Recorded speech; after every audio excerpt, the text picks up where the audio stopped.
Hi, everybody. I'm back with another podcast about the therapeutic bath. So this is Take a Therapeutic Bath number 2 with Karen Holton. So if you haven't already done so, please do go back and check out part 1, which is called Take a Therapeutic Bath with Karen Holton. So this video is actually to follow up the last video that I just mentioned, and it includes a deeper dive into self-healing, self-soothing, and energy work. So do go back and watch the original video if you haven't already done so before proceeding with this one. So there's a few things that I didn't mention in the last video because I didn't want to make it too long. I covered all the elements of the therapeutic bath. What are the elements that you could use within your therapeutic bath, why you would want to take a therapeutic bath, and what a therapeutic bath can do for you. And it's a big part of my self-soothing and self-healing program. And so I thought about it and I went, oh, I should have mentioned this, I should have mentioned that.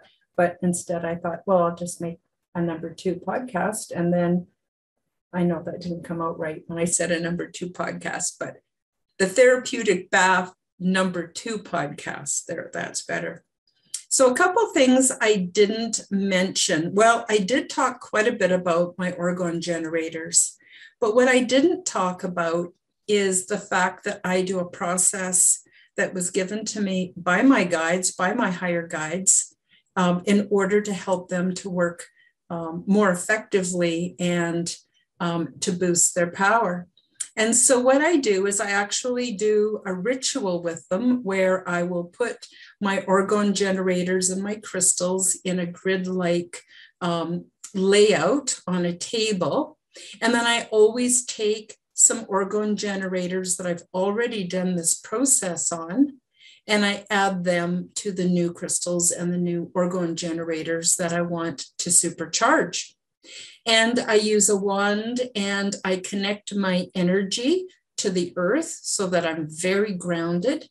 And I also connect my energy with the heavens to draw down that beautiful etheric heavenly energy that is also so good for balancing us and helping us to be in that right state of mind to do this type of process. So my crystals and my orgone generators are laid out in a grid-like fashion. And then what I do is I channel energy up from the earth into my body. I pool it and I fill up my whole body with it, and then I pool it in my heart chakra. And then I pull down all the beautiful energies from the heavenly realms down through the chakra that's actually about 10 inches or a foot above your head. And then I channel that down into my head, into my body. I fill up my body completely with that. And then I pool that also in my heart chakra. And once I've done that, then I combine the energies and I send them out through my shoulders, down my arms, through my hands. And then they're concentrated in a wand, which the one I use is rose quartz and clear quartz. And then I do my quantum entanglement process. So what that actually ends up doing is it links through the process of quantum entanglement. It links every orgone generator that I've ever had, all the ones that I have now, and all the ones that I will have in the future, as well as all the crystals that I've ever had, that I have now, or that I will have in the future. And I energetically combine them and link them together. And this serves several purposes. One purpose is that it helps them because together they have more power than separate. So once they're all linked together, especially in a spiritual context, they are then working even more powerfully than they would if they were on their own. And the other thing that happens through the process of quantum entanglement is they're very much infused with celestial and earth energies, and that makes them even more powerful as well. And so I have done that on every orgone generator I've ever had, or that I have now, and I intend to do it on any pieces that I have acquire in the future. And so they're all super, super charged, and they work super, super well. But they also do something else, which is pretty cool. As you know, I sell them on my website, and sometimes I use them as gifts. And they've ended up going out to every corner of the earth. I have them in India. I have them in Australia, New Zealand, and England.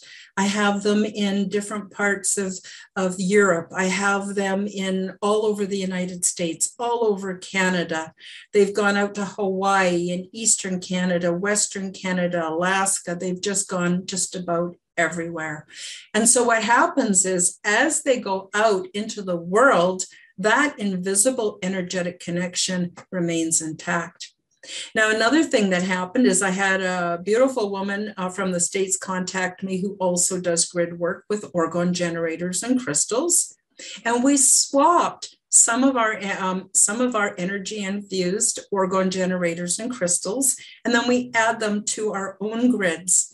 And so now her grid system and my grid system are also sort of interlaced with each other. And as they go out into the earth, wherever they are on the earth, they're spreading their connection, which forms, if you could imagine, a little bit like a web all over the earth. And the energy that is provided from these crystals is loving, healing, soothing energy. So that is another thing that I didn't tell you about. And the other thing I didn't tell you in the last podcast, I did show you the size of the crystals and the size of the small orgone generators that I frequently use in the therapeutic bath. And then I showed you some pictures of some butterflies and some of the shungite orgone generators. But I thought probably what I should do is actually show these to you so that you can get an idea of their size. So these are actually bigger, larger, they're 50 millimeters in diameter. And so they're a little bit bigger.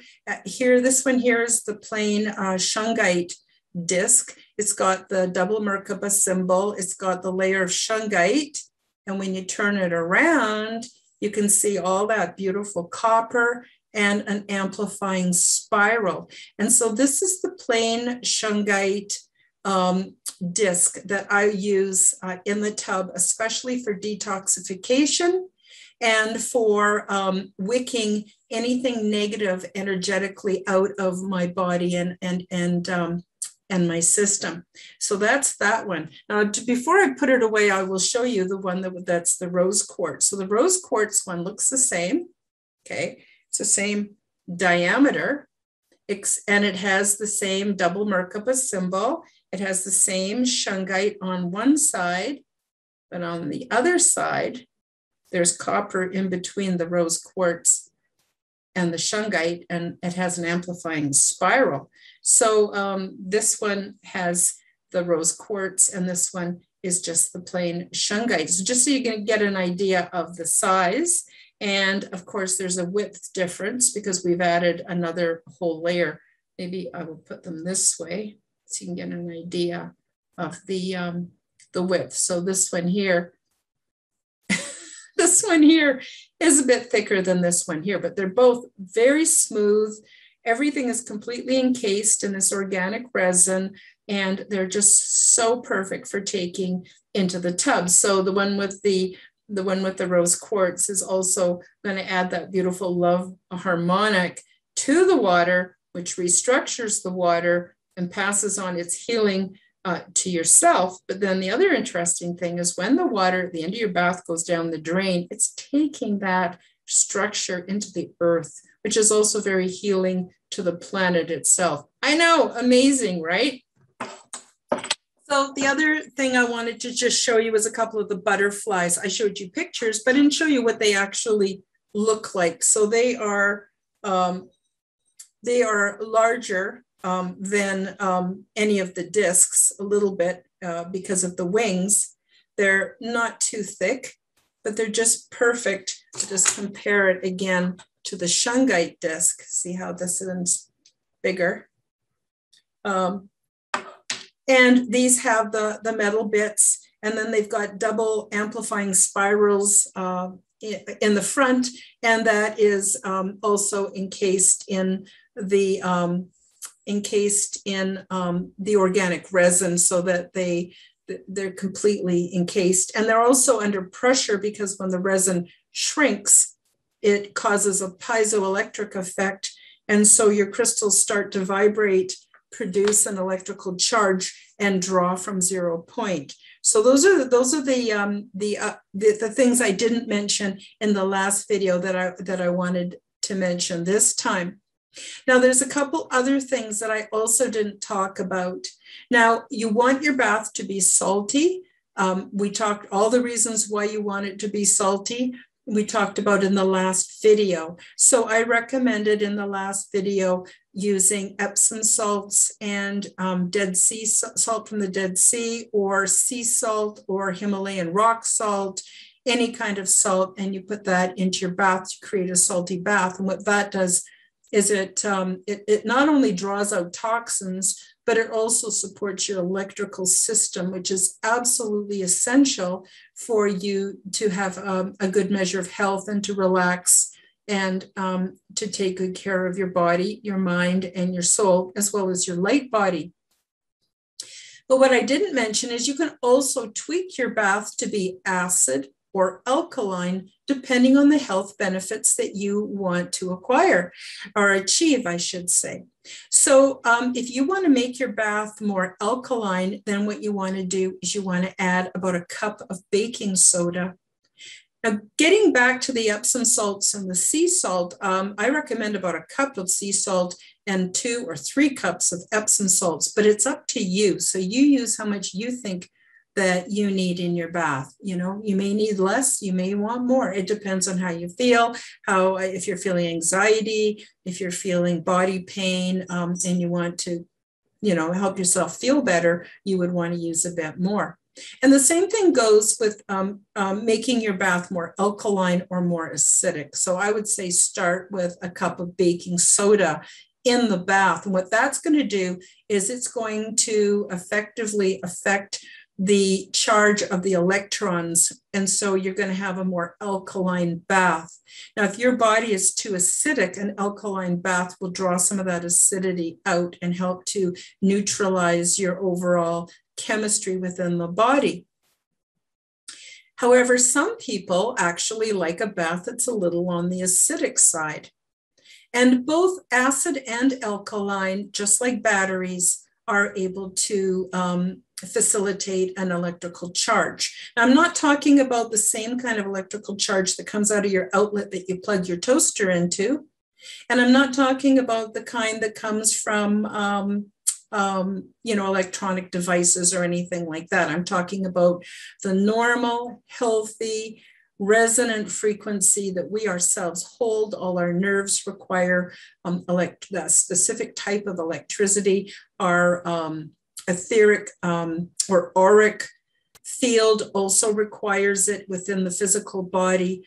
And we also use subtle electrical systems to support our light bodies. So it's very important to recharge your battery on a regular basis.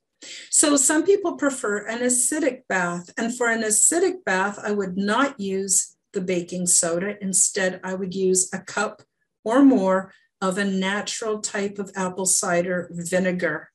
And the reason I like apple cider vinegar is it's chock full of minerals. It's very good for you. It's very, both the baking soda and the apple cider vinegar will make your skin super soft. And again, it serves a different kind of purpose. So use your intuition and do some experimenting and find out which works better for you, the acid bath or the alkaline bath. Now, the other thing I forgot to mention in the last video was please turn off your Wi-Fi and as many electrical devices as possible before you get into your bath. Make sure your phone is turned off and placed in the other part of the house. You want to get away from that as much as possible while you're recharging yourself. Now, it may not be, realistic to have to run around and unplug absolutely everything, but definitely shut off your Wi-Fi and shut off your phone. Another thing I want to talk about is healing music. And I use a small MP3 player. It is battery operated, it is battery driven, but it has a smaller output of the electromagnetic frequencies than if I was playing that music through my phone. So you want to seek out healing music that can be played on a small MP3 player, or perhaps a stereo in the other room, or something like that, that offers a less intense amount of electromagnetic frequencies, including corded devices. And never, ever, ever use your cell phone. Don't sleep with it turned on. Don't take it into the bathroom when you're having one of these baths. Don't use it for listening to music. And please don't ever put it close to your head. It's really, really important you hear me. And please do the research. Don't just believe me. Do the research for yourself and find out what that can do. So now, assuming you've got a small MP3 player, which is what I use in the bathroom, and I have it in a little docking station that plugs into the wall. So I am getting a little bit of EMF, but it's not anywhere near what I would be getting with my Wi-Fi or with my cell phone. So I wanted to tell you about that. And what do I mean by healing music? Healing music can be any kind of music that makes you, helps you to relax, to feel loved, to feel abundant. Now, that could include traditional music like Irish folk songs, or traditional music from various parts of India or China or any other country. That might include the Solfeggio spectrum, which I'll put a picture up for you when I process this video so that you can see what I mean by that, because each different type of tone also corresponds with your chakras, also corresponds with your healing of your body. So I really like 425 hertz, but there's all kinds of other relaxing music, and also love songs, love music. Anything that makes your heart swell with love is the perfect kind of music to play in the background while you're having your bath. And another thing I recommend is that you buy a really good quality bath pillow for added comfort while you're in the tub, because you want to stay in there for a while. You want to be in there for 20 minutes, half an hour. Sometimes you want to be in there for an hour. Sometimes you might want to add some hot water and stay in longer, because it's so incredibly soothing. And when you have a bath pillow, even the smallest tub or boxy shaped little tub is going to be a lot more comfortable for you to spend time in there. And be careful about bath pillows. What I recommend you do is take a bath pillow that you're thinking of buying, take it out of the package and have a good sniff. And if you get any chemical residue or no feeling, don't buy it. Make sure you get one that is safe, that isn't going to outgas toxic elements into your tub or into your atmosphere, because you're just going to be moist, and it's going to be warm, it's going to be salty. And depending whether you want an acid or an alkaline bath, there's that too. So you don't want something plasticky that's going to break down. So you can often tell by the smell. So give it a good whiff and find out if it agrees with you before you buy it. There's oodles on the market. Stay away from the dollar stores. Buy a good quality bath pillow.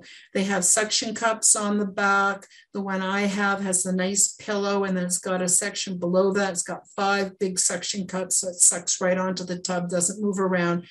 Oh my gosh, I could just go to sleep in there. It feels so very, very good.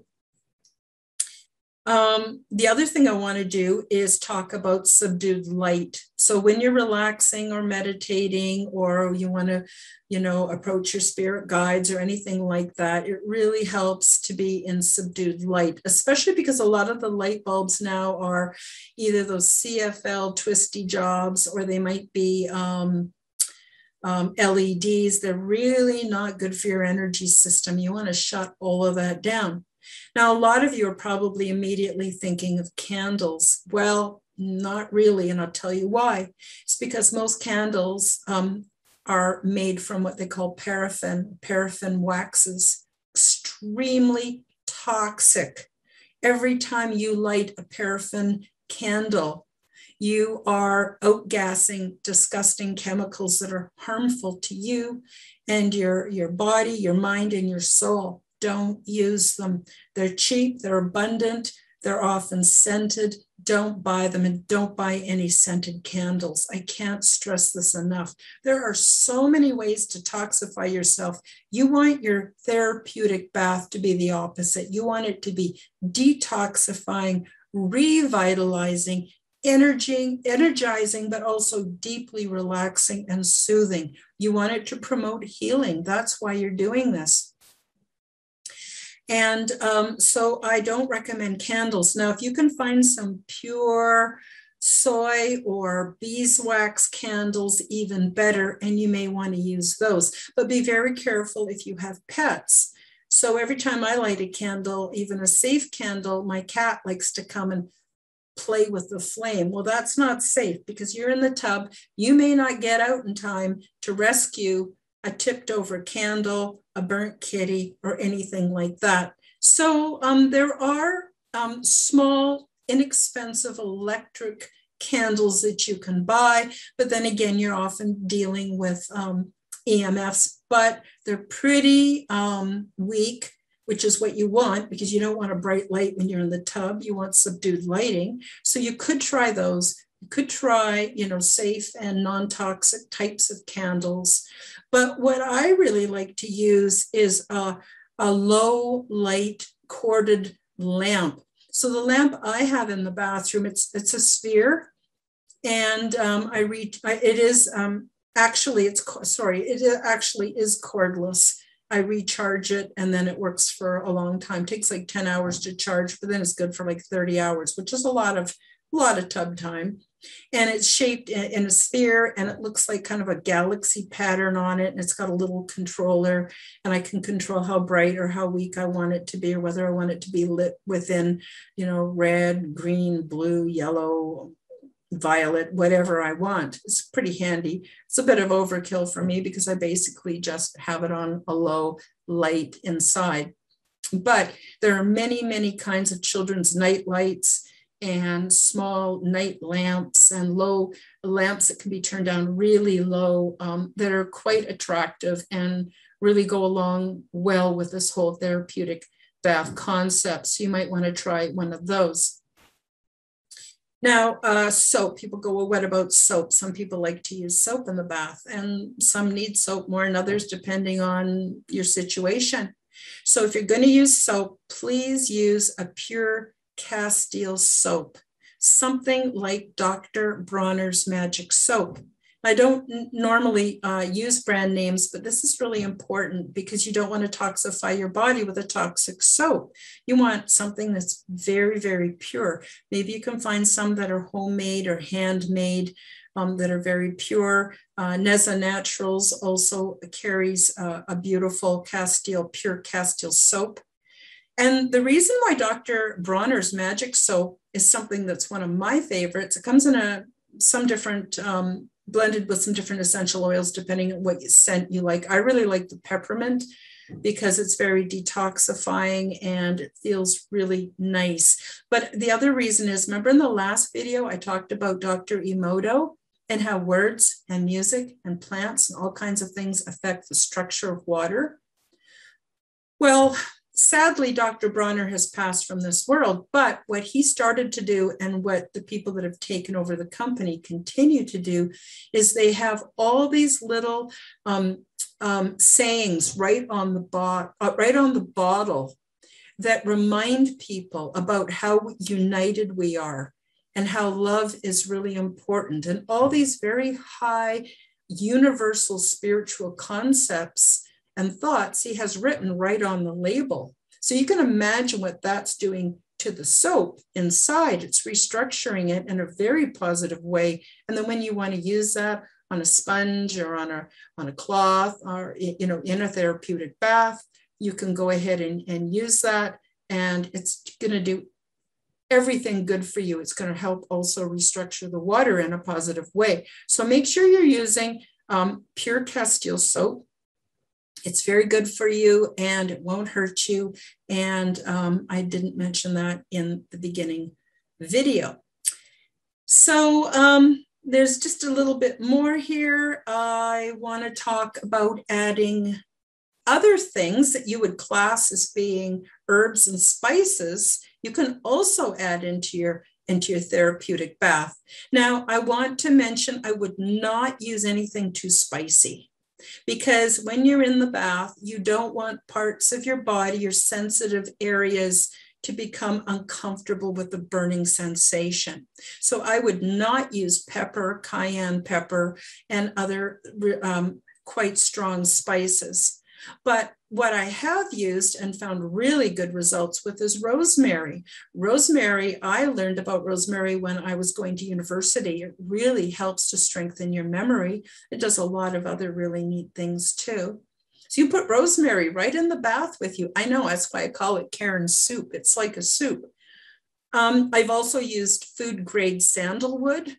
Wow, that's a completely different experience. That's a very, very warming experience. So if I was using rosemary or food grade sandalwood, I probably wouldn't use a lot of essential oils, because this is kind of would take the place of, you can if you want to, there's no rules, but these are have a fairly intense aroma therapy already going on for them. So there's rosemary, food grade sandalwood, and also rose petals. So any kind of non-toxic edible flowering plant, you can use the petals. You can dry them out yourself, or you can buy them dried out, or you can use them fresh. That's lovely to put in a bath. And then there's also an assortment of detoxifying clays. So as I mentioned in the last video, if you're trying to detoxify from some kind of medical procedures, I'm not stating any specific kind, but often medical procedures leave us with a toxic residue, as do pharmaceuticals. So you can use detoxifying clays. There's pink clay and there's green clay. There's all kinds that you can actually put right in your bath, and they will absorb and detoxify through the skin. And as I mentioned in the last podcast, 20% of your blood flow is circulating through your skin. It's absorbing what you need, and it is detoxifying or excreting through sweat toxic elements that aren't good for your health. So these are all kinds of things that I'm sure you never thought of, or maybe some of them you have, and they are just so beneficial, so soothing, and you can add them to your therapeutic bath. So this has been a deep dive in the therapeutic bath number 2. Please, if you haven't done so already, go back and watch the therapeutic bath number 1. And I encourage all of you to experiment until you find several different favorite concoctions. So you might have a concoction that's great for helping you to relax, relieving anxiety or depression. And when I say concoction, that also includes the music that you choose, the crystals, the orgone generators that you choose. You may want another one that's really peaceful for helping you to go to sleep at night. You might want an energizing bath in the morning that helps you to wake up and get on with your day. There's so many ways of doing this. There is no right or wrong way of doing it. And all of this is going to be quite an adventure. So do some planning. What I've also done is, like I showed you in the last video, I have a little basket where I put my orgone generators and my crystals. They're just on the side of the tub. Sometimes I'll go, I'm feeling like, I want to have more contact with my spirit guides today. I'm going to use lapis lazuli to help open up my third eye, or perhaps I want to use something like green aventurine to help me with my health. Like, it's totally up to you. And sometimes I just do what I call playing the lottery, where I just reach in, grab some crystals, bring them out, have a look. I'm always surprised at what I end up with, put them in the bath, and they will help restructure the water for your health, for your sanity, for your vitality, and for your spirituality. And there was one other thing I wanted to tell you. The lottery for the crystals. Oh my goodness, I forgot. Well, it can't be that important, or I would have written it down, right? So please do take a therapeutic bath. Oh, I know what I was going to tell you. Okay, so I also have a little cart that's on caster wheels, that's also in the bathroom, and it has 3 tiers, and on it I've got fresh washcloths and a pumice for doing my feet or whatever. I've got some hair brushes that are very suitable if I want to just brush my hair while I'm in the bath, because it's very relaxing and detoxifying. I have my jars that have my baking soda, has my some Epsom salts, has my sea salt, has all my essential oils that I use depending on what I'm in the mood for. I have some clays in there, jars with clays. I have some different oil-based, but you got to be careful with oil-based bath products, because it makes the tub super slippery and you don't want to fall and hurt yourself after getting all nice and relaxed. I also have in there a couple jars of sandalwood. I've got some darker red, more coarse sandalwood, and I've also got a fine powder that's a light kind of a brown color. And like, you can buy, make sure they're food grade, and you can buy them at any of your ethnic markets. So I'm not sure what to call them, what's politically correct, but you can get them sometimes you can get them in the ethnic aisle of Superstore and something like that. But yeah, you want to make sure they're food grade, because if it can't go in your mouth and swallow it, it should not be on your skin. Just going to say that out loud, real clear. The other thing is, please do check out my absolutely free 9-step lifestyle course called Quantum Health Transformation. It's on my website, and also there's a playlist on my YouTube channel. Check it out. Especially step 6, which is all about detoxification. So step 6 helps you to learn how to detoxify your external self, your internal self, how to detoxify psychologically. Step 5 then goes on to teach you how to detoxify from the construct. It's a very important lifestyle program. I downloaded it between 2013 and 2015, and it took me about 2 years to actually produce the program, and I'm tweaking it and fine-tuning it as I go along, but it's absolutely free. Let me know if you need any help. If not, just go ahead and use it, share it. You can download it. You can get the PDF copies of all the notes off my website, and you can share that too. It's for the world. It's for the healing of the world. So that's about it for now. And just want you to keep on keeping on. You're doing great. I love you very much. And I look forward to seeing you again in my next podcast. Take care, everybody.